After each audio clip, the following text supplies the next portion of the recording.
চুপ করি, এই সমস্ত বদ দোষ কি আমার আছে? আনা কাইফা মিনকুম, আমি আপনাদের কেমন সন্তান একটু বলবেন, আমার একটু কাজ আছে, এই সার্টিফিকেট আমার লাগবে।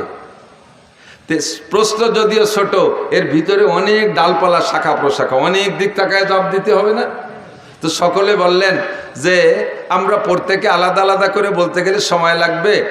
তো আমাদের লিডার আবু জাহেল, তৎকালীন, তখন তার নাম আবু জাহেল না, নাম হলো আমর, বাপের নাম হিসাম, উপাধি ছিল আবুল হেকাম, জ্ঞানীদের পিতা, বিদ্যাসাগর। তুমি সর্বোচ্চ শিক্ষিত সৌদি এই আরবের গভর্নর, তুমি আমাদের সকলের পক্ষ থেকে আমার প্রাণপ্রিয় সন্তান মোহাম্মদ সম্পর্কে তুমি একটা নিজে তুমি একাই বলো, আমরা আমিন বলে সমর্থন করব, তাকে প্রশংসাটা, তার এই প্রশ্নের জবাবটা তুমি দাও। আবু জাহেল দাঁড়িয়ে বললেন, বাতিজা, তোমার প্রশংসা করতে যে কথাটা বলবো ওতে তোমারে খাটো করা হবে, তোমার প্রশংসা করার মতো ভাষা আমার জানা নাই। তোমারে যদি বলি তুমি সূর্যের মতো, তাও অন্যায় হবে, তুমি সূর্যের চেয়ে অনেক ভালো। তোমাকে যদি বলি পূর্ণিমার চাঁদের মতো, তাও তোমারে খাটো করা হবে, চাঁদের ভিতরে কালো কালো ভাব আছে, তোমার মধ্যে তা নাই। সূর্যের ভিতরে অনেক প্রখরতা, যে প্রখরতার কারণে তার দিকে তাকানো যায় না, বেশিক্ষণ বাইরে থাকা যায় না, তুমি সেরকম না। মা আনতা মাদিহুহা ইয়ামাই ইউসাব্বিহুহা বিশামসি ওয়াল বাদারে লা বালান্তা হাজিহা। সূর্যের সাথে যদি তুলনা করি তাও তোমারে খাটো করা হবে, চন্দ্রের সাথে যদি তুলনা করি তাও তোমাকে খাটো করা হবে, তোমার প্রশংসা করার মতো কোনো ভাষা আমার জানা নাই। তারপরও যেহেতু জানতে চেয়েছো, মুরব্বীরা আমাকে দায়িত্ব দিয়েছে, সংক্ষেপ ভাষায়, সংক্ষিপ্ত ভাষায় তোমার প্রশংসা আমার জবানে এতটুক না করে পারি না। আমার জানা মতে, আমার শিক্ষা দীক্ষা মতে, আমি যা লেখাপড়া করেছি তার ভিতরে আমি খুঁজে যা পেয়েছি, আদম আলাইহিস সালাম থেকে নিয়ে আজকে পর্যন্ত পৃথিবীতে তোমার মতো সুসন্তান, তোমার মতো পূর্ণাঙ্গ সন্তান জন্ম নেয় নাই। আমি আর একটু আগে বেড়ে ভবিষ্যৎবাণীও দিতে পারি, আমার বিশ্বাস তোমার মতো পূর্ণাঙ্গ সন্তান কিয়ামত পর্যন্ত আর জন্ম নেবে না। বলি না সুবহানাল্লাহ? সত্য না মিথ্যা? মিথ্যা না সত্য? এ পাশে লাগে সন্দেহ আছে, আসছে কনকা? আমার নবীর মতো সন্তান জন্ম নেয় নাই আর নেবে না, এ কথা মিথ্যা না সত্য? আপনারা স্বীকার করবে না? আবু জাহেল কয়, আবু জাহেল নবীর দোস্ত না দুশ্মন? তখনও পর্যন্ত দোস্ত, এখনো দুশ্মন প্রমাণ হয় নাই। আল্লাহু আকবার। তো হুজুর আলাইহিস সালামের মতো সন্তান জগতে আর আসে নাই। আবু জাহেলও কয়, তুমি এত বড় আলামিন, এত বড় সত্যবাদী, জীবনে কোনোদিন মিথ্যা কথা তুমি জানোই না। মিথ্যার লুগাতটা, ডিকশনারিটা তোমার বাড়ি নাই। মিথ্যার একটা ডিকশনারি আছে না, এই মিথ্যার ডিকশনারিটা তোমার বাড়ি নাই, তুমিও জানোই না। কাজী তুমি যদি বলো এই পাহাড়ের ওই পাশে জান্নাত আছে, তাহলে তাই আছে। তুমি যদি বলো এই পাহাড়ের ওই পাশে জাহান্নাম আছে, তাহলে তাই আছে। আমরা এখন দুপুরে খানা খাইলাম, তুমি যদি বলো না এখন রাত 12টার খানা খাইছি, তাহলে তাই। আমরা সবাই দিন দেখতেছি, ভুল দেখতেছি। তুমি যদি গভীর রাত্রে বলে এখন বেলা 2টে বাজে, তাহলে 2টে বাজে। আমরা যারা রাত দেখতেছি আমাদের চোখ খারাপ হয়ে গেছে। সারা পৃথিবীর মানুষ একদিকে এক কথা বলবে, আর তুমি একা এক কথা বলবা, তোমারটা সত্য, সারা পৃথিবীর সব মানুষের কথা মিথ্যা। কয় কিনা? আবু জাহেল। আল্লাহু আকবার। তাহলে আমার নবী চির সত্যবাদী, ঠিক কিনা? আমার নবীর চাইতে সুসন্তান, নেক সন্তান আর জগতে আসে নাই। হুজুর আলাইহিস সালাতু ওয়াস সালামের চাচা আবু লাহাব খুশিতে, নবী আলাইহিস সালামের জন্মের পর খুশিতে তার বান্দি সুয়াইবাকে আঙ্গুলের ইশারা দিয়ে আজাদ করে দিয়েছে। সেই নবীর জন্মের সাথে সাথে তো ওই পরিবারের আর পরিবারেরও কেউ জানতো না, জগতের কেউ জানতো না যে এই ছেলেটা পরবর্তীতে বিশ্ব নবী হবে, তা তো কেউ জানতো না। কথা বলুন। ইহুদিরা তাদের আসমানি কিতাব তৌরাতের ভিতরে পড়ছে, নাসারারা ইঞ্জিলের মধ্যে পড়ছে শেষ নবীর আলামত, কিন্তু এই ছেলেটার যে সেই শেষ নবী এ তো কেউ জানে না, ঠিক কিনা? আল্লাহু আকবার। কিন্তু পরবর্তীতে ধীরে ধীরে যখন বড় হইয়া নবী হইলেন, তখন তো সারা পৃথিবীর সবাই জেনে গেছে, সারা পৃথিবীর সবাই জেনে গেছে। এর কারণে নবী আলাইহিস সালাতু ওয়াস সালামের জন্মের তারিখটা নিয়েও সন্দেহ। সে সময় তো আর জন্ম নিবন্ধন হতো না, আইডি কার্ড হতো না। হুজুর আলাইহিস সালাতু ওয়াস সালাম এত বড় নবী হবে পরিবারের সদস্য কেউ জানতেন না।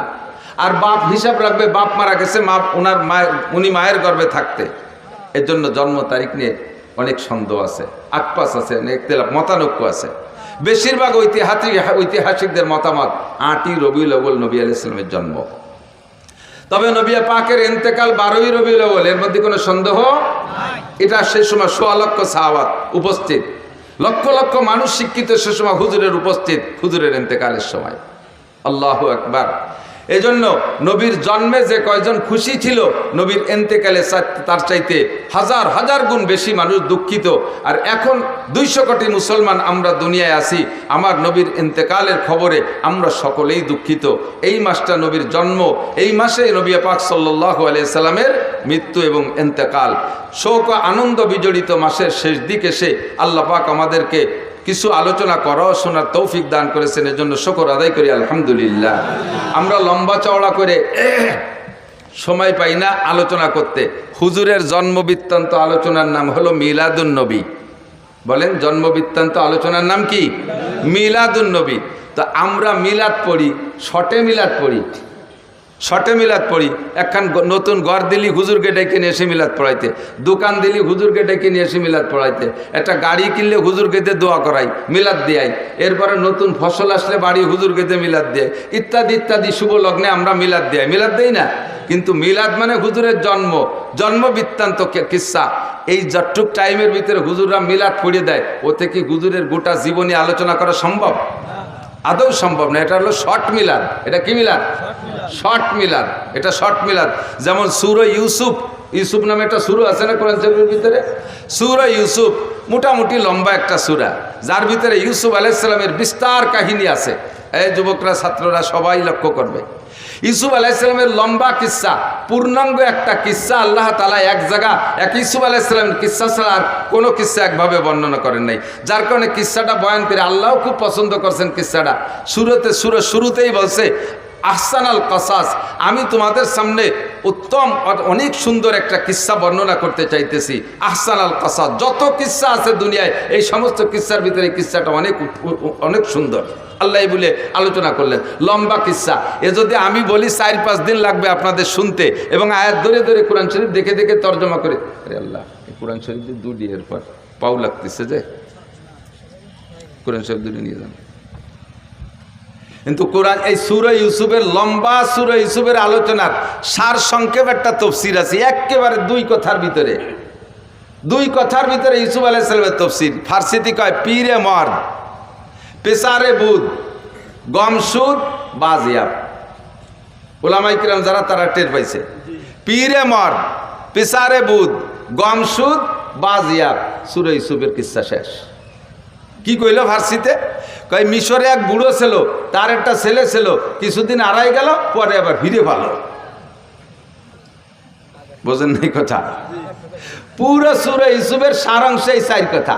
মিশরে এক বুড়ো ছিল, তার একটা ছেলে ছিল, মাঝে কিছুদিন হারাই গেল, শেষমেশ আবার ফিরে পাইল। এই না সূরা ইউসুফ? এলো শর্ট মিলাদ। আমরা দোকানপাটে বৈশা ওয়ালাম্মা তাম্মা হামলুহু ইত্যাদি কই একটা শর্ট মিলাদ পড়ি। মৌলিকভাবে নবী আলাইহিস সালাতু ওয়াস সালামের মিলাদ যদি পড়তে হয় তাহলে মাসের পর মাস লাগবে। আমার মনে হয় কমপক্ষে 30 বছর লাগবে। যদি আপনাদের মতো শ্রোতা বসে থাকেন আর আমার চাইতে ভালো কোনো মুফাসসির বসে, তাহলে 30 বছর লাগবে নবী আলাইহিস সালামের মিলাদ আর সিরাত আর আখলাক পড়তে। কারণ সিদ্দিক আয়েশা রাদিয়াল্লাহু তাআলা আনহাকে হযরত ওমর ইবনে খাত্তাব রাদিয়াল্লাহু তাআলা আনহু একবার জিজ্ঞাসা করেছেন, ইয়া উম্মুল মুমিনিন কাইফা কানা খুলুকু রাসূলুল্লাহি সাল্লাল্লাহু আলাইহি সাল্লাম। ওমা আয়েশা, তুমি বলতে পারো নবী আলাইহিস সালামের আখলাক, চরিত্র, সিরাত, স্বভাব, জন্ম ইত্যাদি সব মিলাইয়া নবী আলাইহিস সালামের স্বভাব চরিত্র কেমন ছিল? আয়েশার কাছে ওমর জিজ্ঞেস করে। বলেন কার কাছে? কে? আয়েশার কাছে ওমর জিজ্ঞেস করে। ওমর কে আর আয়েশা কে? ওমর ইসলাম গ্রহণ করেছে আয়েশা রাদিয়াল্লাহু তাআলা আনহার জন্মের 5 বছর আগে। আয়েশার জন্মের 5 বছর আগে ওমর মুসলমান। আয়েশার বয়স টোটাল যখন 18, তখন নবী ইন্তেকাল করেছেন, আর নবী নবুয়তি পার 23 বছর পরে ইন্তেকাল করেছেন। তাহলে আয়েশার বয়স জন্মের আগে 5 বছর আগে হযরত ওমর মুসলমান। এবং হযরত ওমর কি 3rd ক্লাস বা 200-500 নম্বরের সিরিয়ালের মুসলমান, নাকি রোল নাম্বার 1-2 এর মধ্যে আছে? এক দুইয়ের মধ্যে না, 1 নম্বর আবু বকর, 2 নম্বরে ওমর। এবং ওমর সম্পর্কে হুজুর বলেন লাউ কানা বাদি নবিয়ান লাকানা ওমর, আমার ওমরকে আল্লাহ পাক কেমন যোগ্যতা দিয়েছে, আমার পরে যদি আল্লাহ পাক দুনিয়ায় কেউকে নবী বানানোর ইচ্ছা করতেন লাকানা ওমর, তাহলে আমার ওমরকে আল্লাহ নবী বানাইতেন। এত যোগ্য মানুষ, অর্ধপৃষ্ঠি পৃথিবীর প্রেসিডেন্ট, শরিয়াত মারেফাত হাকিকাত তরিকাত কোনো কিছু ওমরের জানতে বাকি ছিল না। সেই ওমর আয়েশার কাছে জিজ্ঞেস করে, ইয়া উম্মুল মুমিনিন কাইফা কানা খুলুকু রাসূলিল্লাহি সাল্লাল্লাহু আলাইহি ওয়াসাল্লাম, ওগো মা আয়েশা বলো তো নবী পাকের স্বভাব আর চরিত্র কেমন ছিল? সিদ্দিকা আয়েশা বলেন, হে খলিফাতুল মুসলিমিন, আপনি ইসলাম গ্রহণ করেছেন আমার জন্মের 5 বছর আগে। আমি 9 বছর বয়সে নবী পাকের ঘরে এসেছি মদিনায় আসার পরে। এই 9 বছরে নবী পাকের যা আমি জানছি তার চাইতে 1000 গুণ বেশি আপনি জানেন। নবীর সিরাত আর আখলাক সম্পর্কে আমার কাছে আপনার জিজ্ঞাসা করা এটা কেমন হবে? হযরত ওমর বলেন, আয়েশা রে, মানুষের স্বভাব দ্বিমুখী হয়, প্রায়টা মানুষের, অধিকাংশ মানুষের স্বভাব দ্বিমুখী হয়, 2 রকম হয়ে থাকে। এক শ্রেণীর মানুষ আছে বাড়ির ভিতরে যখন ঢোকে পুরুষ, কিছু পুরুষ আছে বাড়ি যখন যায় তখন একেবারে রয়্যাল বেঙ্গল টাইগার, বৌতি টাকাতে সাহস পায় না, ছেলে মেয়ে ভয়তে সব সিটে ভিটে এদিক ওদিক চলে যায়, বাঘের মতো ঢোকে, আছে না? আবার বাইরে যখন যায়, চার দোকানে যায়, তা পোলা বলে থাপড়ায়, সে সময় জব দিতে পারে না। এরকম বাহাদুর আছে না? কিছু লোক আছে বাহিরে যখন যায়, বাইরের মানুষে তার দিকে তাকাইতে সাহস পায় না, বাঘের মতো চলাফেরা করে, এত গাম্ভীর্য নিয়ে।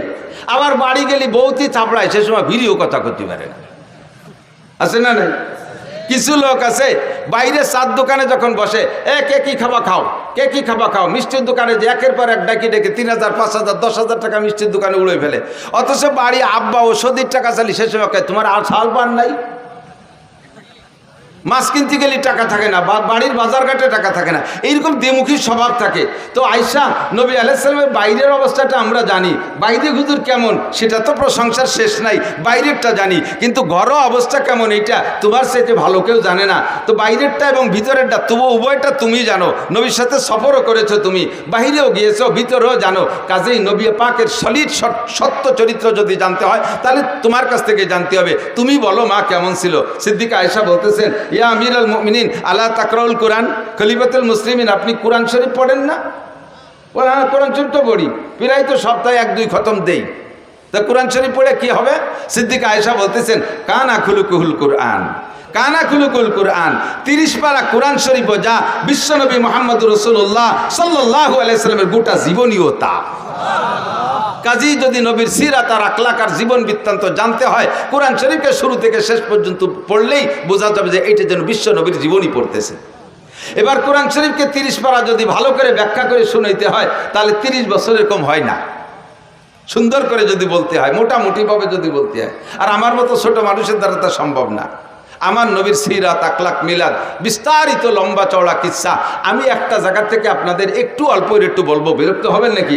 যেহেতু মাসটা চলে যাচ্ছে আর শেষ দিক চলে আসছি, নবী আলাইহিস সালাতু ওয়াস সালামের জন্মটা কেমন হলো একেবারে নবী আলাইহিস সালাম নিজেই বলেছেন, হুজুর নিজের জন্ম সম্পর্কে বলেছেন, শুধু নিজের না, 2.5-3 লক্ষ নবী রাসূল দুনিয়ায় এসেছেন, 2.5 থেকে 3 লক্ষ নবী রাসূল দুনিয়ায় এসেছেন, নির্দিষ্ট সংখ্যা কাহারও বলার কায়দা নেই। হুজুর বলেছেন কোন নবী রাসূল আদম আলাইহিস সালাম থেকে নিয়ে ওই নবী রাসূল পর্যন্ত তার পূর্বপুরুষের ভিতরে যেই সিরিয়ালে আসছে, এ পুরুষের থেকেও পুরুষ, ও পুরুষ থেকেও পুরুষ, এরকম না সিরিয়াল, একজন পুরুষও ব্যভিচার ছিল না। যেই মহিলাদের মাধ্যম দিয়ে উনি দুনিয়া আসছেন ওই নবী রাসূল, একজন মহিলা ব্যভিচারিণী ছিল না, একজন মহিলা জেনা করে নাই, একজন পুরুষও ব্যভিচার চরিত্রহীন ছিল না। অন্যভাবে কাফের থাকতে পারে, মুশরিক থাকতে পারে, বেঈমান থাকতে পারে, কিন্তু চরিত্রের এই নোংরামিটা আসে নাই। একটা পবিত্র আত্মার মাধ্যম দিয়ে সমস্ত নবী রাসূলগুলো দুনিয়ায় এসেছেন। তন্মধ্যে সবচাইতে নির্ভেজাল একেবারে নির্দ্বিধায় বলা যায় আমার নবী সাল্লাল্লাহু আলাইহি সাল্লাম আদম আলাইহিস সালাম থেকে নিয়ে জন্ম পর্যন্ত এই মাঝে যত সব পুরুষ চলে গেছে, একটা পুরুষও চরিত্রহীন ছিল না, একটা নারীও চরিত্রহীন ছিল না। কথা বলেন ঠিক কি ঠিক না? নবী নিজেই দাবি করেছেন। কাজে এখানে আমার আর অভিযোগের কিছু থাকে। শেষ ফিনিশিং আইসা যেই 4 জন লাস্ট পুরুষ, এই 4 জনের থেকে শুরু করি।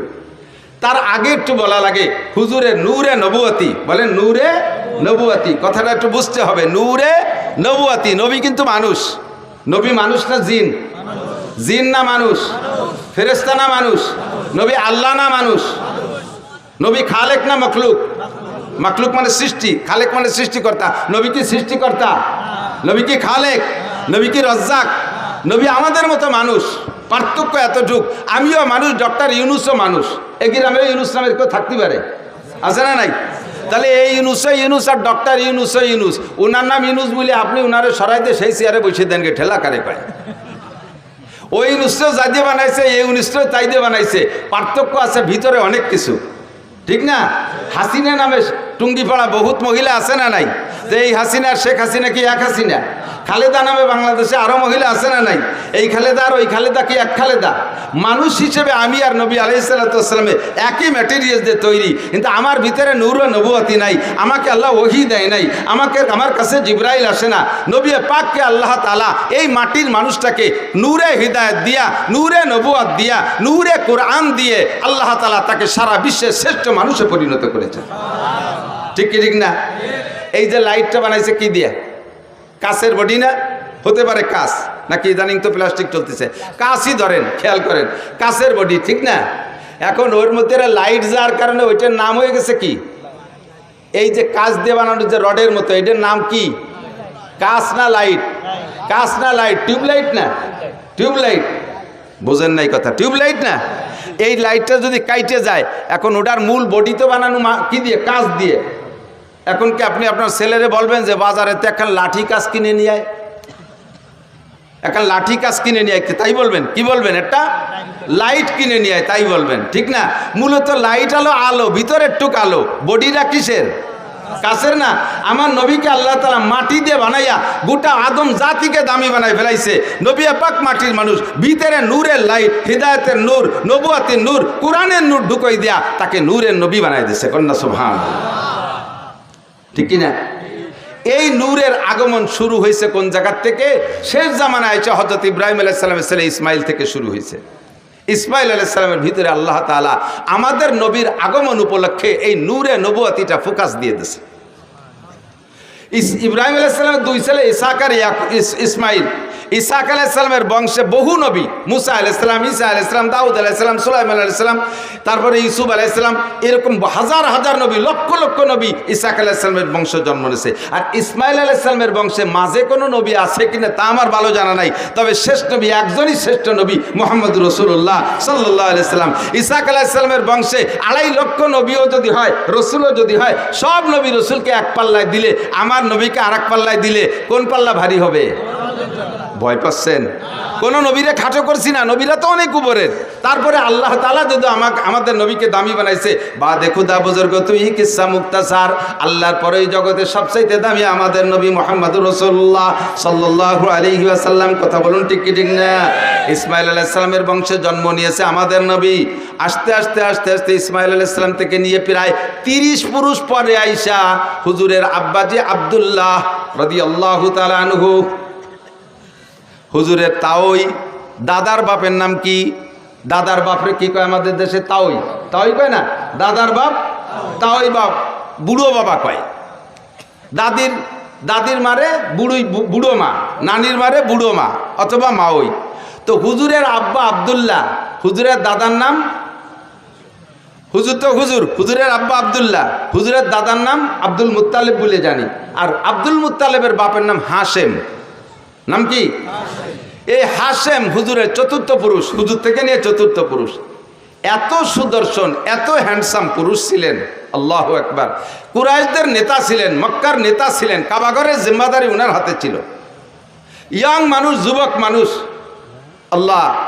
মক্কায় থাকতে উনার আরো কয়েকটা বিবাহ ছিল, সে সময় ততাধিক বিয়ে, এখনো তো সৌদি আরবওয়ালারা অনেক অনেক বিয়ে করে। তো উনার আরো বিবাহ ছিল, আরো সন্তানও ছিল। এই মক্কায় উনার স্ত্রী পরিবার পরিজন রেখে উনি গাজায়, ফিলিস্তিনের যে গাজা না বর্তমানে গাজা, এই গাজায় উনি ব্যবসার নিয়েতে মদিনা হয়ে গাজার দিকে রওনা দিয়েছে। তো মদিনায় যাওয়ার পরে মদিনার বাজারে যখন উনি ঢুকছে, তখন মদিনার বাজার দিয়ে দেখতেছে সব কিছু, তার মধ্যে দেখে পর্দা ফুসিত তো নেই, সবই বেপর্দা। এই বেপর্দার ভিতর দিয়ে একটা মহিলাকে দেখলেন, তার চাল চলন, উঠা বসা, হাঁটা, তার কথাবার্তা একটু ব্যতিক্রম, অত্যন্ত শালীন, অত্যন্ত ভদ্র, দারুণ নম্র, একটু লাজুক লাজুক মনে হচ্ছে, অত্যন্ত রূপসী সুন্দরী। এই মেয়েটাকে দেখিয়া হাশেমের নজর পড়ছে, লোক লাগাইছে, দেখো তো এই মেয়েটার অবস্থা কি, মেয়েটা কি বিবাহিতা না অবিবাহিতা, বিবাহিতা হলে বা বিধবা কিনা, তার স্বামী আছে না নাই। লোক লাগায় রায়বার লাগায় দেখা গেল যেই মহিলাটার স্বামী মানে বিবাহিতা মহিলা, 2টা বাচ্চা আছে কিন্তু তালাকপ্রাপ্তা, তালাক হয়ে গেছে, বর্তমানে স্বামী নেই। সুযোগ পেয়ে হাশেম প্রস্তাব দিলেন, তার কাছে বলো, আমার বাস্তবটা বলো, আমি কোন বংশের, আমি মক্কার মানুষ, আমি কুরাইশি মানুষ, আমি কাবা ঘরের জিম্মাদার, আমি কুরাইশদের নেতা, আমি বর্তমানে এই অবস্থা আছি, ব্যবসা বাণিজ্য আমার অনেক সুন্দর, আমার বাহ্যিক রূপ ও চেহারা দেখো, মেয়েটাকে বলো দেখতে, সে যদি আমাকে লাইক করে পছন্দ করে তাহলে আমি তাকে বিবাহের প্রস্তাব দিলাম, রাজি থাকলে তোমরা আমাদের বিবাহ পড়াই দাও। রায়বার যে সুন্দর করে বলার পরে মহিলা রাজি হয়ে গেছে, আচ্ছা ঠিক আছে আমি বিয়ে বলবো। যথারীতিতে বিয়ে হয়ে গেল। বিয়ে হয়ে যাওয়ার কারণে উনি তাৎক্ষণিকভাবে গাজায় চলে গেলেন না, মদিনায় কয়েকদিন অবস্থান করলেন, শ্বশুর বাড়ি, ওই মহিলার বাপের বাড়ি। সেখানে কয়েকদিন থাকার ভিতর দিয়ে আল্লাহর কুদরতি সিস্টেমে হাশেমের ভিতরে যে নূরে নবুয়তি চমকাচ্ছিল, ওই নূরে নবুয়তি ওই মহিলার গর্ভে চলে গেছে, মহিলা গর্ভধারিণী হয়ে গেছে। গর্ভ হয়ে যাওয়ার পরে উনি ওখানে স্ত্রীকে রেখে উনি গাজায় চলে গেছে। গাজায় ব্যবসা বাণিজ্যের ভিতর দিয়ে ওখানে ওনার ইন্তেকাল হয়ে গেছে, হাশেম আর ফিরে আসতে পারেনি। টাইম হয়ে যাওয়ার পরে মহিলা গর্ভপাত করেছেন, বাচ্চা ডেলিভারি করে দিয়েছেন। ডেলিভারির পরে যেই বাচ্চাটা হলো, এই বাচ্চার ভিতরে এবার সেই হাশেমের রূপরেখা নূরে নবুয়তি বাচ্চার মধ্যে চমকাইতেছে। পরিবার পরিজনের সকল সদস্য বাচ্চার চেহারা দিকে মুগ্ধ হইয়া তার নাম রাখতে বাধ্য হয়েছে সাইবাতুল হাম। সাইবাতুল হাম মানে প্রশংসার ডিব্বা, এত চেহারা, এত রূপ, এত সব কিছু দেখে সবাই মুগ্ধ, নাম রেখেতেছে সাইবাতুল হাম। মায়ের কোলে থাকে, নানা বাড়ি থাকে, থাকতে থাকতে 5-6 বছর যখন বয়স হয়ে গেছে, তখন হাশেমের মক্কা একটা ছেলে ছিল, নাম তার মুত্তালিব। একটু খেয়াল করতে হবে, খুব বোঝা, নাম ছিল তার নাম কি মুত্তালিব। ওই হাশেমের ছেলে মুত্তালিব। মুত্তালিব খবর পাইছে আমার আব্বা মদিনা একটা বিয়ে করছেন, সেই ঘরে আমার একটা ভাই জন্ম হয়েছে, আমার আব্বা তো গাজায় গিয়ে মারা গেছে, আমার বিধবা মায়ের কাছ থেকে দেখি আমার ভাইটাকে আনা যায় নাকি। মুত্তালিব চলে গেছে মদিনায়, যাইয়ে খবর নিয়ে খুঁজে পেয়ে গেছেন। পাওয়ার পরে বললেন যে মা, আমার ভাইকে আমার কাছে দিয়ে দেন, আপনি কষ্ট করবেন কেন, আমাদের সন্তান আমরা নিয়ে যাই। অনুমতি দিলেন, নিয়ে চলে আসলেন। উটের পিঠি বসাইয়া মক্কা থেকে মদিনা থেকে মক্কা 450 কিলোমিটার, 450 কিলোমিটার 7-8 দিন পর্যন্ত উটের পিঠে বসে আনতে আনতে আনতে যখন মক্কায় ঢুকছে, পিছনে ছোট বাচ্চা একেবারে ধুলায় ধূসারিত হয়ে গেছে, কাপড় চোপড় ময়লা হয়ে গেছে, গুলামের মতো দেখা যাচ্ছে। যখন মক্কায় ঢুকছে, মক্কিরা জিজ্ঞেস করছে, আব্দুল মুত্তালিব, তোমার পিছে কে বসা? ওনার পিছে কে বসা? মুত্তালিবের ভাই, মুত্তালিবের ভাই। এখন যদি বলে পিছনে আমার ভাই বসা, তাহলে ওনার ইজ্জত যায়। যে গুলামের মতো একটা ময়লা নোংরা সিরা কাপড় পরা পোলা, সে ওনার ভাই, এই বলে ওনার ইজ্জত যাবে বিদায়। উনি ভাই বলে পরিচয় না দিয়ে কয়, হাজা আব্দি, এটা আমার গুলাম। তো গুলামের মালিক মুত্তালিব, মুত্তালিব হলেন মালিক, আর এইটা হলো সাইবাতুল হামদ গুলাম। আরবিতেই 2 শব্দের মিলে কয় আব্দুল মুত্তালিব, মানে মুত্তালিবের গুলাম। আসল নাম হলো সাইবাতুল হামদ। সাইবাতুল হামদ হলো হুজুরের দাদা। তো এখন মুত্তালিব পরিচয় দিচ্ছে, এটা আব্দুল মুত্তালিব, আমার গুলাম। এরপরে বাসায় নিয়ে ধুয়ে মুছে পরিষ্কার করে কাপড় চোপড় নতুন করে পড়াইয়া তার নামে তারে পরিচিত করে দিতে চেষ্টা করতেছেন। কিন্তু আর কোনোদিনও মানুষ তাকে সাইবাতুল হামদ বলে ডাকে না, তারা আব্দুল মুত্তালিব কইই ডাকে। এই আব্দুল মুত্তালিব ধীরে ধীরে ধীরে ধীরে বড় হইলে মুত্তালিবের স্থানে, হাশেমের স্থানে চাবি ছিল মুত্তালিবের কাছে, মুত্তালিবের স্থানে এবার চাবি পেয়ে গেছে এই সাইবাতুল হাম আব্দুল মুত্তালিব। কাবাগরের চাবি ওনার হাতে, মক্কার নেতৃত্ব ওনার হাতে, দেখতে সেরকম সুঠম বডির অধিকারী, নুরানি চেহারা তার ভিতরে, নবুয়তি চেহারা তার ভিতরে ফোকাস মারতেছে। এই সাইবাতুল হাম আব্দুল মুত্তালিব এবার বিবাহ করছেন।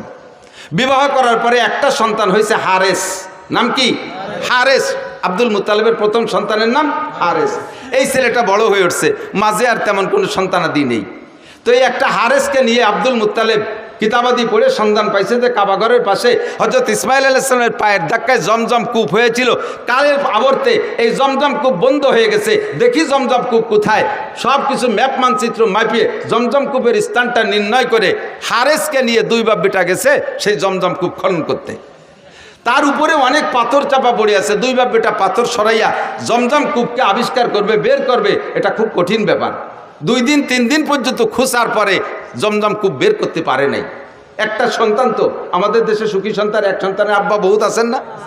ছেলে হোক মেয়ে হোক, কয়টা? একটা অথবা 1.5টা অথবা 2টা। 1.5টা মানে ঠ্যাং একখান নাই, হাত একখান নাই, আজ কোন পঙ্গু হয়েছে। আর একটা পুরো। সুখী সংসার, এবার আমরা অত্যন্ত খুশি। একটা ছেলে একটা মেয়ে, জায়গা জমি বহুত কিছু আছে, ব্যবসা বাণিজ্য আছে, বড় আনন্দিত। তবে এক সন্তানের বাপ হওয়া অতটা সুখের বিষয় না। সময় সময় এক সন্তানের বাপ মহা বিপদেও পড়ে যায়, কথা কন না কেন? যেই বিপদে পড়ে আব্দুল মুত্তালেব আল্লাহর কাছে মান্নত মানছে। আমাদের দেশের বিপদ কি? আপনার পাশের বাড়িওয়ালা যদি থাকে, পাশের বাড়ি আপনার এক স্বাস্থ্য বাড়ি যদি 7টা ছেলে হয়, 7 ছেলের বাপ, তাহলে যেই বাপের 7টা ছেলে একবারে ঝাঁকা মেরে তাগড়া জুয়ন হয়ে ওঠে, 80 বছরে বাপেরও ফিরে যৌবন ফিরে আসে ছেলেদের শক্তির সাথে সাথে। এরা 8 বাপ বেটা লাইঠেল। আর আপনারা সুখী সংসার 2 বাপ বেটা, সুখী সংসার 2 বাপ বেটা, আর ছেলে মেয়ে নেন নাই। আর উনটা 8 বাপ বেটা, আটখানিক জায়গা নিয়ে পাশের বাড়ি এলাকার সাথে যদি গন্ডগোল লেগে যায়, 2 বাপ বেটা 8 বাপ বেটার সাথে যদি লেগে যায়, এই সুখী সংসার ওই 8 বাপ বেটার সাথে অসুখী সংসারের সাথে যদি পিটি লাগে, মায়ের কারা খাবে? সুখী সংসার মায়ের খেয়ে শুয়ে যাবে না, কথা কয় না? 2 বাপ বেটারে বাল হইয়া 8 বাপ বেটা একেবারে দোড়া চাপের মতো টান টানুরি রাস্তায় শোয়াই থিছে, পুরো মারিয়ে ফেলে নাই, মরে নাই। তো বুড়ো এই 80 বছর বয়সে সুখী সংসারের বুড়ো মায়ের খাইয়ে টান টানুই এখন লম্বা লম্বা হাই ছাড়ে। আর যদি 2 সাইডে থাকতো তাহলে এরকম জোড়া বাড়ি খাতাম না। আর 2 সাইডে থাকলি জোড়া বাড়ি খাইতাম না। বসছে কোন সময়? যে সময় ওনার পার্স পাতি সব শেষ। আর হাজারো চেষ্টা করলে 2 সাইডের বাপ হওয়া সম্ভব। আল্লাহ যদি দেয় সেটা তার ব্যাপার। অসময় আছে তুমি সুখী সংসারে দুঃখী সংসারে অনুভব করতে পারছো। হারেস সাইবাতুল হামদ আব্দুল মুত্তালেব সময় মতোই বুঝে ফেলাইছে যে আমার এই এক সন্তান দিয়ে জমজম খুব খুঁজতে পারলাম না। যদি এরকম 8 বাপ বেটার সাথে কাজী ডাঙ্গে লাগিয়েই যায় তাহলে তো মায়ের খাইয়ে আসতে হবে। সাথে সাথে কাবা ঘরের গিলাফ ধরে মান্নত করছে, আল্লাহ যদি তুমি আমার 10টা পুত্র সন্তান দাও, যদি 10টা পুত্র সন্তান দাও তাহলে একটা সন্তানকে আমি তোমার রাস্তায় এই কাবা ঘরের পাশে জবাই করে দেব, কুরবানি দেব। কি এই সামান্যতের মান্নত চিনতে হতে পারেন? উনার জন্য এই মান্নত পুরো করা ওয়াজিব, কিন্তু এমন মান্নত যদি এই সমাজে কেউ করেন, এই মান্নত পুরো করা ওয়াজিব না। অনেকে মানে, মারা বিশেষ করে মারা মান্নত মানে সন্তান যদি অসুস্থ হয়ে পড়ে, কয় আল্লাহ যদি তুমি আমার বাবারে বাঁচাও, আল্লাহ আমার বাবার রোগ আমারে দিয়ে আমার বাবারে সুস্থ করে, এরকম কেন মারা? নিজের রোগ, বাবার সন্তানের রোগ আমারে দিয়ে আমার বাবারে বাঁচাও, আমার হায়াত তারে দিয়ে আমার বাবারে বাঁচাও। যদি আমার বাবা বেঁচে যায়, আমার সন্তান যদি বেঁচে যায়, তাহলে আমি জীবিত অবস্থায় 7 দিন কবরে থাকবো। তাইলে দেখছো কিরম ঠেক। এরকম মান্যতের মশালা আমার কাছে আসে, মিথ্যে কথা বলতেছি না। এই কত যে আসে মাঝে মাঝে উদ্ভট মানে এই মান্যতের কথা। একজনে মান্যত মানছে, হুজুর আমি নিয়ত করছি কাবা ঘরে একটা হেরিকেন দেব। কাবা ঘরে গেছি মানে হেরিকেন লাগাই কোন জায়গা? বাঙালি হেরিকেন কাবা ঘরে চলে? এ মান্যত মানছে, জানি কি এরবে? এরকম কঠিন কঠিন প্রশ্ন। 7 দিন কবরে তাজা অবস্থায় থাকবো, থেকে দেখছেন একদিন? আরে মরার পরে একদিন থাকবো কিভাবে, সেই চিন্তায় ঘুম হয় না। মরার পরে কিভাবে কবরে থাকবো একদিন, সেই প্রথম রাতটা নিয়ে এই চিন্তা। কবরের প্রথম দিন, মার রব্বুকা মা দীনুকা ওমান হাযার রাজুলুল্লাযী বুইসা ফীকুম। 3টা প্রশ্নের জবাব আমাকে কবরে থেকে দিতে হবে। 3টা প্রশ্ন হবে আমার জন্য, আমার সামনে। এই 3 প্রশ্নের জবাব না দিতে পারলে আমার খবর আছে। ওই রাতটা, ওই দিনটা, প্রথম দিন কবরের ওই সময়টা নিয়ে চিন্তা করে তাই রাতে বিছানায় পিঠ দিয়ে ঘুম আসে না টেনশনে। যারা চিন্তা করে, কথা কন না ঠিক না? যাদের মধ্যে চিন্তা আছে তারা ভয় পায়। আর তাজা 7 দিন কবরে থাকবা, এইরকম মান্যত যদি কেউ মানে, এই মান্যত পুরো করা লাগবে না, তার তওবা করে কিছু সদকা আল্লাহর রাস্তায় দিয়ে দিলে হবে। কিন্তু আব্দুল মুত্তালেবের মান্যত পুরো করা লাগবে, সাইবাতুল হামদের মান্যত পুরো করা লাগবে। 10টা পুত্র সন্তানের দোয়া করেছে আল্লাহর কাছে, আল্লাহ যদি 10টা পুত্র সন্তান দাও, একটাকে আমি তোমার রাস্তায় কুরবানি করে দেব। আল্লাহ টপ টপ করে একের পর এক 10টা পুত্র সন্তান দিয়ে দেছে। জমজম খুব খনন করতে সন্তান লাগবে, এই জন্য 10টা সন্তান চাইছে। কয় বাব্বিটা মিলিয়ে এবার জমজম খুব আবিষ্কার করেও ফেলাইছে। এখন সন্তানরে কুরবানি দাও, কোনটারে কুরবানি দেবে? ভাগ্যক্রমে আস্তে আস্তে 10 নম্বর সন্তান আব্দুল্লাহর ভিতরে, ওই সাইবাতুল হামদের মধ্য থেকে এতদিন অন্য কোনো সন্তানের ভিতরে প্রকাশ পায় নাই, আব্দুল্লাহর ভিতরে নূরে নবুয়তি চমকাইছে। 10টার ভিতরে এবার যেটা সবচাইতে সুদর্শন চেহারাওয়ালা, তারে কি হাতে ধরে জবাই দিতে মনে কয়?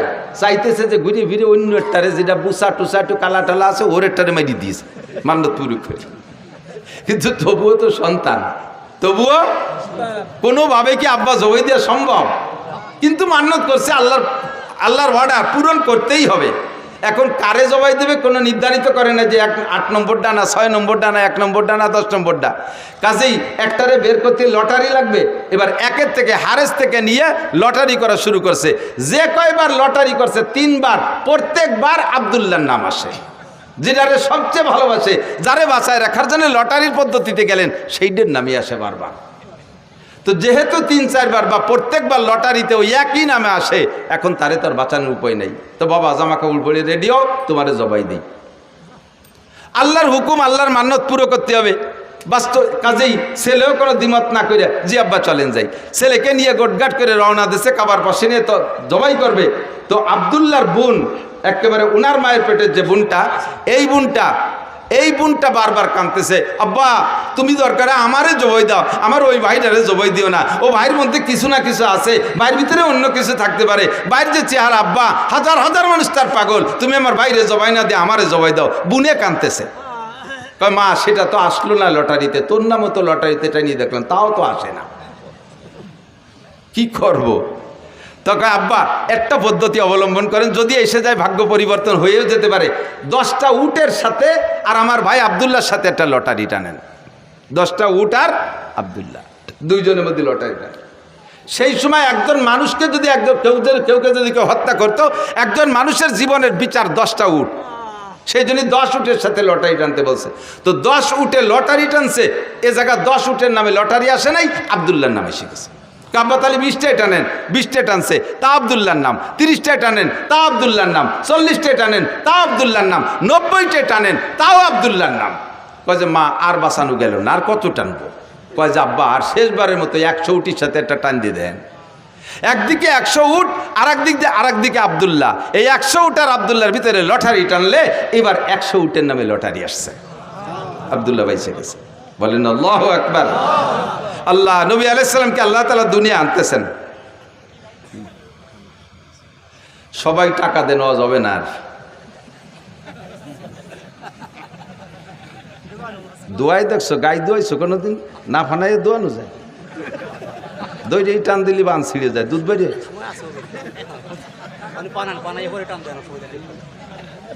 আল্লাহ একটু মিলাদ পড়ি নি, মানুষ কয় যে কওমি হুজুরা মিলাদ পড়ে না, তাই মিলাদ পড়া শুরু হচ্ছে, তার মধ্যে এসে বাবা ঠেলি দিয়েছে না বাবা।